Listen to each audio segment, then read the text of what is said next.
Okay, so I'm picking up from my second video. I stopped it because I can only post 15 minutes at a time on YouTube. Um, I don't quite know why. Maybe there's a trick I haven't figured out. But anyways, so I'm going to start from where I left off over there, which is, I just wanted a new start. I didn't want to leave my Aunt Belle and Uncle Brock because they were such a big part of my life, but I felt ashamed. I didn't seek therapy. My dad, his health was not very good. The black lung had took its toll on him. I think that we were just ready for a new start. So it was my 6th grade year. It was August, and we packed up everything we had and we moved to Wisconsin, to Alma, Wisconsin. We didn't talk about what had happened with Grandpa a whole lot. It kind of was just swept under a rug. It was devastating for me. I know it was devastating for my sisters. At that point, we had only had Vesta for a little over a year with Michael, and when we packed up and left, she had already gotten married. So we left Michael and her here in Kentucky behind, and so that was different for Betty too, because I mean, she hadn't at that point been away from Vesta ever. So there was some really horrid events with moving, but it was kind of like a fresh new start too for me. Nobody knew me. Nobody knew what I went through. I kept it a secret. I didn't really tell nobody. I'm a social butterfly. I love people. I can talk anybody's head off. I made some friends. Life went on. I fished. I hunted. And I acted like that part of me didn't exist. I started gaining weight. My 8th grade summer, an extreme amount of weight. I thought that it was from depression. I wasn't sure if it was from depression. I had went through so much that I had bottled up inside me that I didn't want nobody to know, none of my friends to know.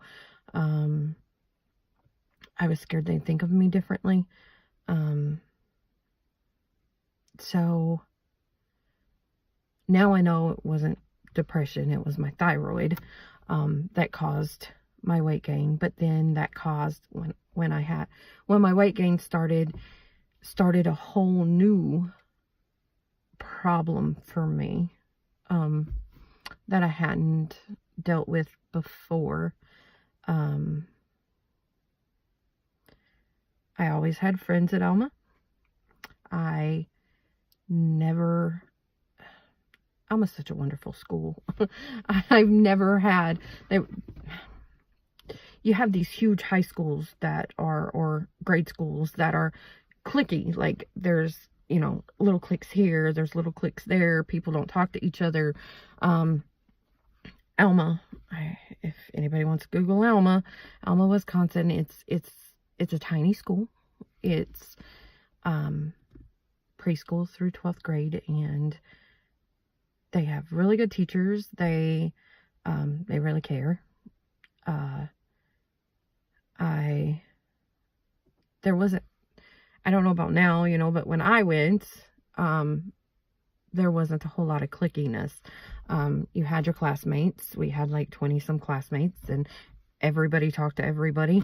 Nobody hated anybody.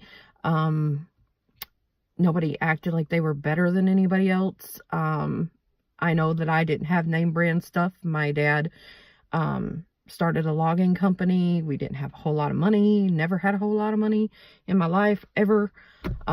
Barely got by, but he had food on the table, kept clothes on our back. It might have been Walmart brand clothes, but we got them. Nobody made us feel bad for it. Nobody acted like their stuff was better than mine.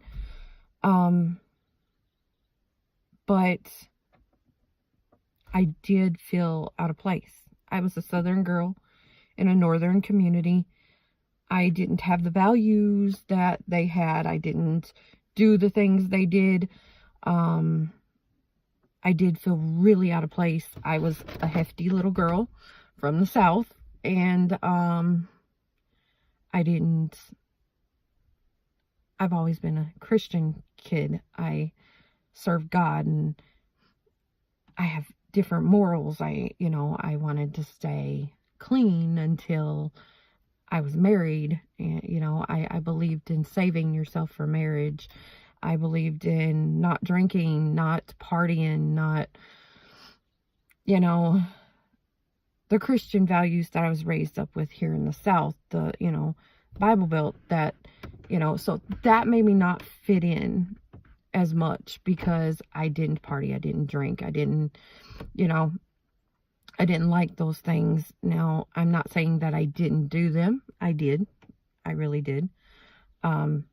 Peer pressure's peer pressure. I drank. I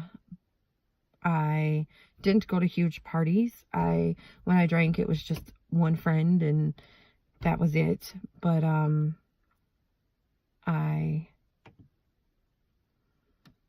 I felt out of place. I had a few boyfriends. I didn't really have a lot. Some of that went with the fact that I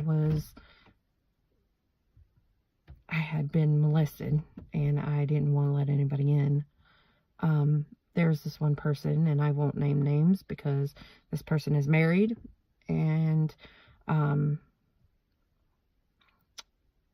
they were my go-to.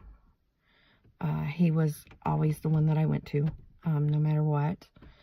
I don't know why I felt safe with him, but I did. But he was just a friend. He wouldn't, I hung out with guys more than I hung out with girls, because, I don't know, I didn't like catty drama. And I like to hunt and fish, so I hung out with guys. But anyway, so I started feeling fat shamed.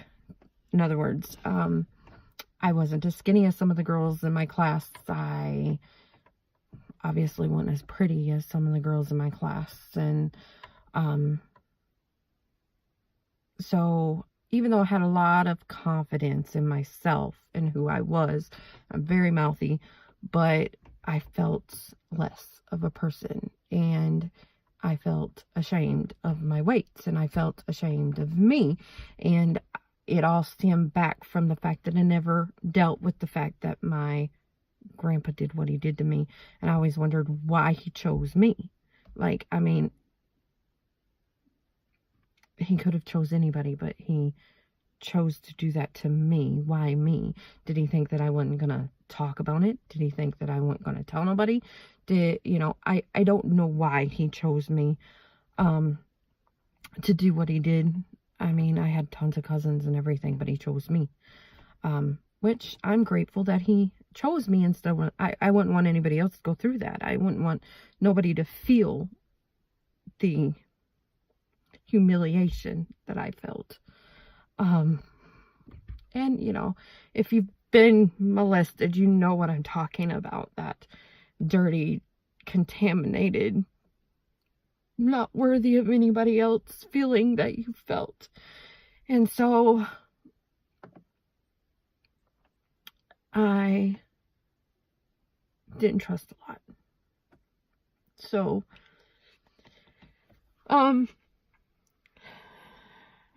that one guy that I'm talking about told me that my sister Edna's always been skinny mini, pretty little girl. Told me that I was perfect. That I was the perfect person, and personality wise. That I was everything that he'd ever hoped for. However, I needed, if he could put my sister Edna's body on me. So if my personality was me, but I would look like her. I was perfect. That crushed me. At that point, I'd put years into a friendship with that person who I trusted and went to for everything. I mean, everything in my life. Except for Grandpa. He crushed me. I had not felt a pain that deep since my grandpa molested me, I guess. At that point, I mean, that boy had went through girlfriend after girlfriend and girl after girl, and we had done so much together, and I'd stood by him through so much, and vice versa. I mean, he was there for me. But hearing those words come out of his mouth crushed me. I knew at that point that I couldn't spend the rest of my life in a friendship or even a regular relationship with somebody who would say something like that to me, that would put so much emphasis on how somebody looked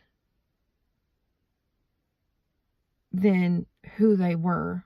So it broke my heart.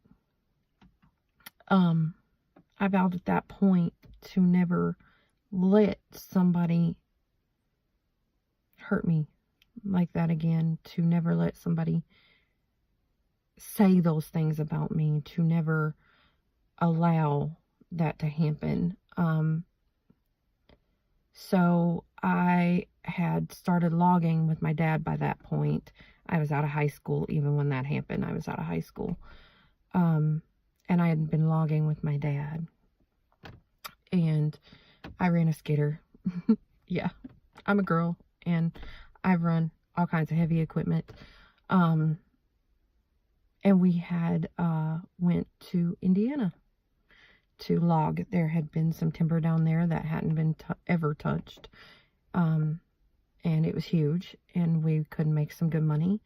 So the summer, well, actually the fall after I graduated in 2001, I moved down there, and it was, again, a big move, but I feel it started me out on a path to where I am now, to where God needed me to be in order to help somebody and to get the life I've got now. So Indiana was a wonderful move for me. It got me on a path to meet my husband, and I think that's where I'm going to leave it today. I will pick up from starting to live in Indiana and actually meeting Matt for the first time. I'll even tell you about that. I'll